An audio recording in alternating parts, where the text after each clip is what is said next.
रोहित कब कहां से गायब है यह जल्दी पता लगना भी मुश्किल है, क्योंकि बताया जाता है कि 24 जून 2022 को रोहित अपने ननिहाल या मामा या मेरे भाई के पास चुटिया गया था और 24 तारीख से चुटिया में रह रहा था, लेकिन अचानक 30 तारीख के बाद वह गायब था।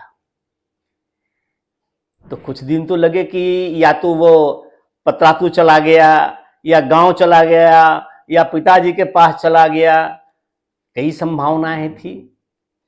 नमस्कार, मेहता टॉक से मैं ज्ञानचंद प्रसाद मेहता। आज के वीडियो में हम एक अपराध बोध की कथा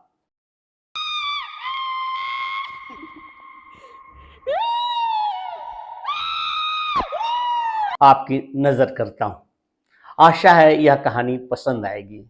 यह कहानी पतरातू थर्मल पावर स्टेशन की है, जहां एक नरेश कुमार, जिनका पूरा नाम नरेश महतो है, वे उस पतरातू थर्मल पावर में एक बिजली कर्मी हैं, काम करते थे। उनको वहां क्वार्टर मिला हुआ था और वे पतरातू थर्मल पावर के बगल के ही एक गांव बरतुआ के रहने वाले थे।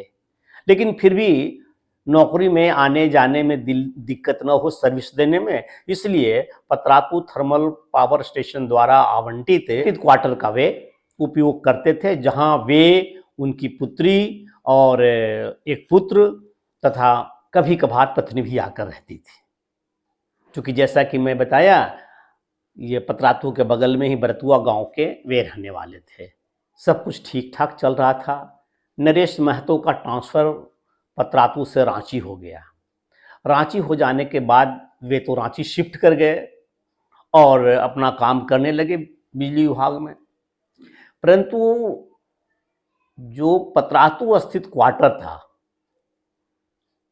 उसको उन्होंने छोड़ा नहीं था, क्योंकि बेटी पढ़ रही थी, बेटी रह रही थी और उसके साथ उनका पुत्र रोहित, जिसका उम्र 21 वर्ष है, वह भी साथ रहते थे। अर्थात दोनों भाई बहन साथ रह करके वहां पढ़ाई लिखाई करते थे। 24 जून 2022 की बात है। रोहित कुमार अपने नानी घर ननिहाल चुटिया गया, जो रांची के अंदर ही है, चुटिया थाना में, चुटिया गांव, चुटिया बस्ती। वहां उनके मेरा भाई दिलीप कुमार थे। वहीं चुटिया से ही अचानक रोहित कुमार गायब हो जाता है। पता नहीं चलता कहाँ गया, नहीं गया। तो जैसा कि कई ठिकाने इनके हैं, कहीं भी हो सकता है वापस पतरातू थर्मल आ गया हो, या वो रोहित अपने पिताजी के पास रांची स्थित उस आवास में चला गया हो जहां रह करके वे नौकरी कर रहे हैं, या अपने गांव जहां माँ रहती है वहां चला गया हो। ऐसा समझ करके दो एक दिन देर हुई। परंतु जब पता चला कि रोहित का कहीं कुछ पता नहीं है, वास्तव में वो खो गया है, तो उसकी गुमशुदगी का report Patratu thermal power police station में लिखवाने के लिए उनके पिताजी गए। तब वहां उस थाने ने जब इनकी पूरी बात सुनी तो सलाह दिया कि आप चुटिया थाना में मामला दर्ज कराएं, क्योंकि वहां से वह गायब हुआ है। 24 जून को 24 जून को चुटिया पहुंचा है और फिर वहां से वो गायब है, तो चुटिया थाना में इस मामले को दर्ज कराइए। नरेश महतो चुटिया थाना गए, चुटिया थाना में मामला दर्ज कराया। चुटिया थाने वाले भी खोजबीन करने लगे, कुछ पता नहीं चला। तब ये पूरा मामला शिफ्ट कर गया पतरातू थर्मल पावर के थाना में, कि इनकी खोज यहीं से हो सकती है, क्योंकि यहीं रह रहे हैं।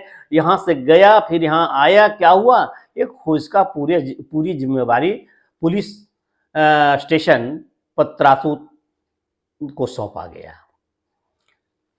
यहाँ के जो दारोगा गौतम कुमार बड़ी ही गंभीरता से इसकी खोजबीन में जुड़ गए कि आखिर वह लड़का गया तो कहाँ गया, 21 वर्ष का है, कोई बच्चा भी तो नहीं है, कहीं कुछ पता नहीं चला। थक हार कर दारोगा गौतम कुमार जी ने रोहित के फोन का लोकेशन जांचने लग गए कि आखिर ये गया तो कहां कहां गया। और इस जांच के क्रम में उन्होंने पाया कि 30 तारीख के बाद ये फोन का लोकेशन उसके बहन के फोन के लोकेशन के साथ ही दिखता है, दोनों एक ही जगह है। मामला संदिग्ध दिख पड़ा। अब इस प्रकार से रोहित के बड़ी बहन जो 25 वर्षीय चंचला जिनका नाम है, वे संदेह के घेरे में आ गई। पुलिस ने उन पर दबाव डाला, कुछ कड़ाई से पूछताछ हुई तो बहुत ज्यादा देर नहीं लगा, वो टूट गई। और टूट गई तो वो सच सच बताने लगी। अब वह क्या बताई, आप जब सुनेंगे तो आपके रोंगटे खड़े हो जाएंगे।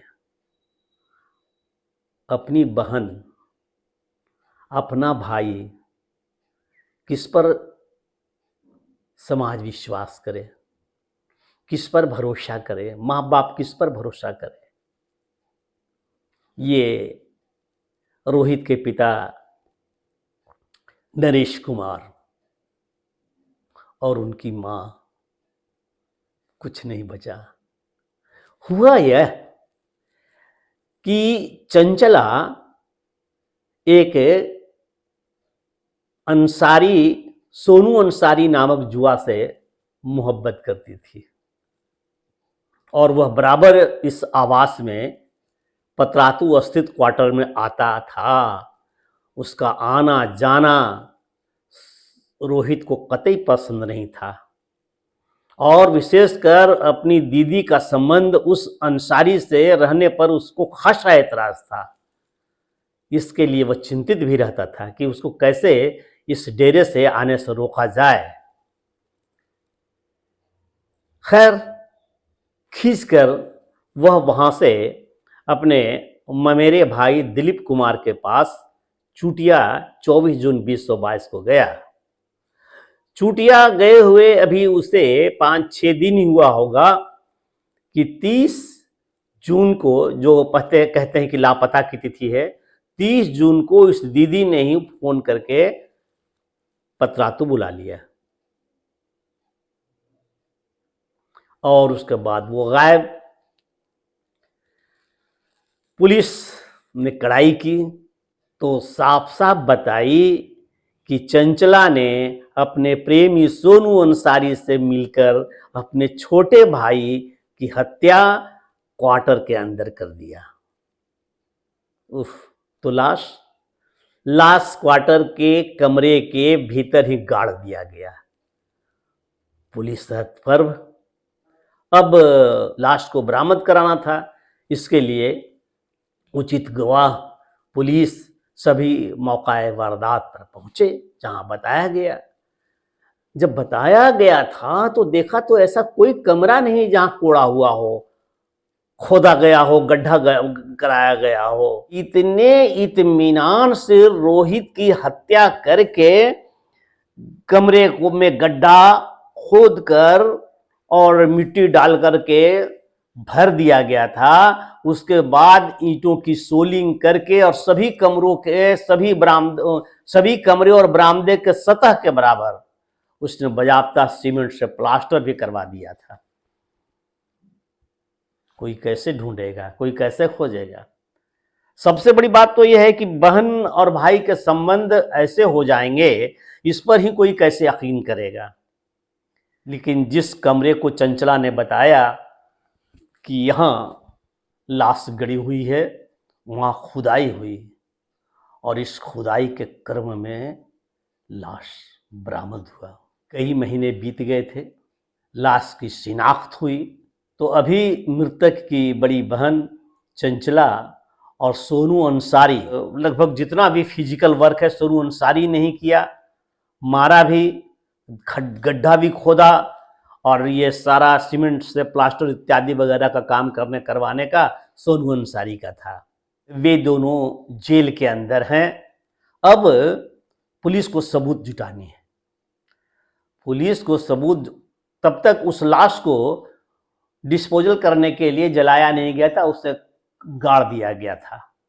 लेकिन अभी परसों ये समाचार पत्र में आया था कि उसके लाश को उसकी मां से डीएनए मिलाने के लिए या बाप से एक बार फिर खोदा जाएगा, क्योंकि ताकि यह साबित हो सके कि इतने दिन के बाद जो गड़ा हुआ लाश था, जो कपड़ों से और अन्य चीजों से पहचान हुई थी, चेहरे से पहचान नहीं बन पा रही थी, या बन भी रही थी तो उसे सफाई के वकील न माने तो डीएनए टेस्ट हो जाए, ऐसा सरकारी वकील का सुझाव रहा होगा।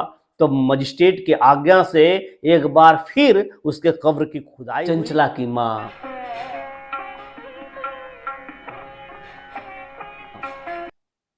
अपने बेटी जो जेल में बंद है उससे मिलने गई थी, तो उनका बयान है, चंचला जब गेट पर मिल रही थी तो बराबर रो रही थी, केवल रोती ही जाती थी, कुछ नहीं बताती है।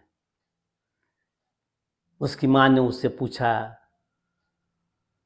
कि रोहित को क्यों मारा, वह जवाब नहीं देती है।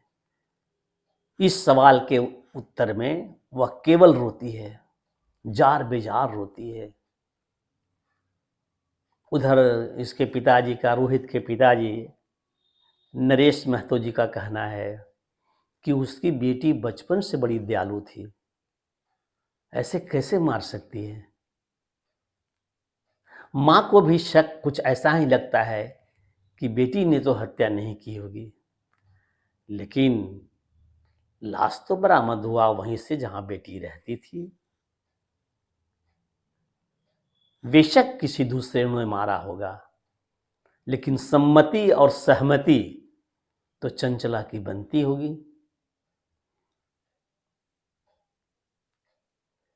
तो प्यार, मोहब्बत, इश्क इस प्रकार से अंधा कर देता है कि उसके आड़े आने वाले अपने पिता, अपने भाई, अपने सगे संबंधी, चाहे कोई हो, किसी को कुछ सूझता नहीं है। आशा है अपराध बोध की यह पहली कहानी जो मैंने प्रस्तुत की है अच्छी लगी हो तो लाइक करें, और नहीं तो एकदम खारिज कर दें अनलाइक करके। सब्सक्राइब करें, कमेंट्स दें।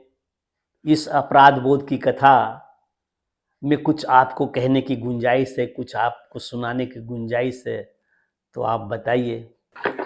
और अंत में उन सभी का आभार सहित धन्यवाद जिनसे सामग्री संयोजन में थोड़ी भी मदद ली गई है।